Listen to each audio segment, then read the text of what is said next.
ആ എന്നിട്ട് പരിപാടി അത് നമ്മളെ പരിപാടിയുണ്ട്. ആ പരിപാടിൻ്റെ ബോർഡ് കെട്ടാൻ വേണ്ടി വന്നതാണ്. അല്ല ഇപ്പം നിങ്ങൾ കെട്ടുന്നുണ്ട്, ഇനിയിപ്പോൾ ഇത് കഴിക്കുക കൈക്ക് കൊണ്ടുവന്നപ്പോൾ ഒന്നും പറയാൻ പറ്റില്ല. നമുക്ക് കെട്ടാനാണ് നമ്മളെ ഏൽപ്പിക്കുന്നത്. അപ്പോൾ നമ്മൾ ആ പരിപാടിക്ക് മുന്നേ ആയിട്ട് കെട്ടും, അത്രേ നമ്മൾ പരിപാടി. കൈക്കൽ പിന്നെ സമയം പിന്നെ അത് പിന്നെ അങ്ങനെ കൈക്കൽ നമുക്കൊരു പ്രശ്നമല്ല, കെട്ടുക എന്നുള്ളതാണ് നമ്മളെ ഏറ്റവും വലിയ പരിപാടി. അല്ല നിങ്ങൾ ഇങ്ങനെ കെട്ടുന്നുണ്ട്, അതായത് നമുക്ക് നമ്മൾ പല സ്ഥലത്തും കാണാം. അതായത് പരിപാടി കഴിഞ്ഞിട്ടും മാസങ്ങളോളം എടുത്തുകൊണ്ടാത്ത ഒരുപാട് ബോർഡൊക്കെ കട്ടൗട്ടും ബോർഡൊക്കെ നമ്മൾ കാണുന്നുണ്ട്. അതൊക്കെ ജനങ്ങൾക്ക് ബുദ്ധിമുട്ടല്ലേ? അല്ല അത് നിങ്ങൾ പറയുന്ന സംഭവം ശരി തന്നെയാണ്. ജനങ്ങൾക്ക് ബുദ്ധിമുട്ടുണ്ടാവും, പല ബുദ്ധിമുട്ടുണ്ടാവും. പക്ഷേ ഇത് നമ്മൾ അയക്കലാതെ നിങ്ങൾ പിന്നെ ഒരു കാര്യം ഞാൻ പറയും, നമ്മൾ ഈ കെട്ടുന്ന മാത്രം നിങ്ങൾ പല പരിപാടി, അതായത് പാർട്ടീൻ്റെ പരിപാടി ആയിക്കഴിഞ്ഞാലും ക്ലബിൻ്റെ പരിപാടി ആയിക്കഴിഞ്ഞാലും മറ്റ് വ്യക്തികളെ പരിപാടി ആയിക്കഴിഞ്ഞാലും എല്ലാത്തിനും ബാൻഡറും അതുപോലെ തന്നെ ഫ്ലക്സൊക്കെ പല സ്ഥലത്തും കെട്ടുന്നില്ലേ? അതൊക്കെ മാസങ്ങളായിട്ട് പോലും കഴിച്ചുകൊണ്ട സംഭവമൊക്കെ ഉണ്ട്. നമ്മളിത് കെട്ടുന്നല്ലേ ഉള്ളൂ. ശരി, എൻ്റെ പണിയെടുക്കട്ടെ, ഇല്ല കഴിഞ്ഞു പോകും.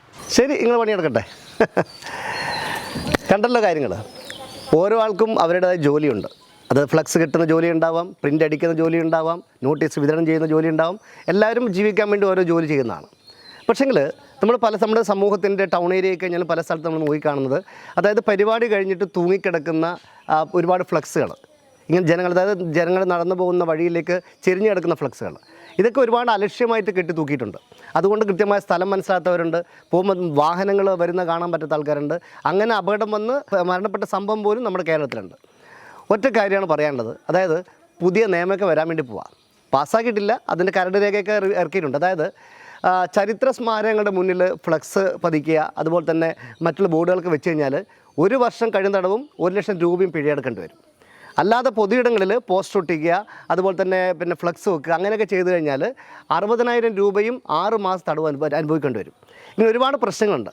ഒറ്റ കാര്യമാണ് പറയാനുള്ളത്, ജനങ്ങൾക്ക് അറിവിനും സന്തോഷിക്കാൻ വേണ്ടിയിട്ടുള്ള മെസ്സേജ് നൽകുന്ന കാര്യങ്ങളാണ് പരസ്യ ബോർഡുകളും സ്ഥാപനത്തിൻ്റെ ബോർഡുകളും രാഷ്ട്രീയത്തിൻ്റെ ബോർഡുകളും ഒക്കെ. രാഷ്ട്രീയ പാർട്ടി ആയാലും മറ്റു വ്യക്തി എന്തായി കഴിഞ്ഞാലും നിങ്ങളുടെ പരിപാടിയുടെ ബോർഡുകൾ നിങ്ങൾ വെച്ചോ, വെക്കുന്നൊരു കുഴപ്പമില്ല. അത് ജനങ്ങൾ അറിയാൻ വേണ്ടി ജനങ്ങൾ അറിയിക്കും വേണം. പക്ഷേ ഇതോടൊപ്പം തന്നെ നിങ്ങൾ വെക്കുന്ന പാർട്ടിയുടേതായി കഴിഞ്ഞാൽ, ക്ലബിൻ്റെ ആയി കഴിഞ്ഞാൽ, വ്യക്തിയുടേതായി കഴിഞ്ഞാൽ, മറ്റ് പരസ്യ ബോർഡുകളായി കഴിഞ്ഞാലും വെക്കുന്ന കുഴപ്പമൊന്നുമില്ല. പക്ഷേ ഒരു കാര്യം, പരിപാടി കഴിഞ്ഞാൽ പെട്ടെന്ന് തന്നെ എടുത്ത് മാറ്റാൻ ശ്രമിക്കണം. കാരണം പരിപാടിക്ക് മുന്നേ ഇത് ജനങ്ങളെ കാണിക്കാൻ വേണ്ടി കാണിക്കുന്ന ആവേശം എടുത്തു മാറ്റാൻ കാണിക്കണമെന്നൊരു അപേക്ഷയാണ്.